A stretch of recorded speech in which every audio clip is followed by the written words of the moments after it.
अ, विद्यार्थ्यांनो, 10वी गणित भाग 2 मध्ये हमखास येणारा प्रश्न पायथागोरसचं त्रिकूट आहे किंवा नाही ओळखा.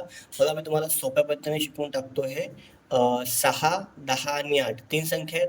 आपल्याला ओळखायचं आहे की हे पायथागोरसचं त्रिकूट आहे किंवा नाही. खूप सोपं आहे. ए बरोबर 6 घ्या, बी बरोबर 10 घ्या आणि सी बरोबर 8 घ्या आणि सगळ्यांचा वर्ग करून टाका. वर्ग करू. मग एचा वर्ग बरोबर 6चा वर्ग 36, बीचा वर्ग बरोबर 10चा वर्ग 100, सीचा वर्ग बरोबर 8चा वर्ग 64. तिघांचा वर्ग केला. आता मोठी संख्या वेगळी ठेवा, बाकी दोघांची बेरीज करा, म्हणजेच ए वर्ग अधिक सी वर्ग. या साईडला 36 अधिक 64, म्हणजेच दोघांची बेरीज जर 100 आली, बघा मग ए वर्ग अधिक सी वर्ग किती आली? 100. याला समीकरण 1 द्या.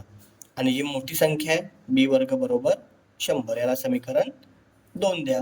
जर दोन्ही समान आहेत, याचा अर्थ ए वर्ग अधिक सी वर्ग बरोबर बी वर्ग आहे. जर समान आहेत म्हणून 6, 10, 8 हे पायथागोरसचे त्रिकूट आहे. जर या दोन्ही संख्या समान आल्या नाहीत तर पायथागोरसचं त्रिकूट नाही. संपलं.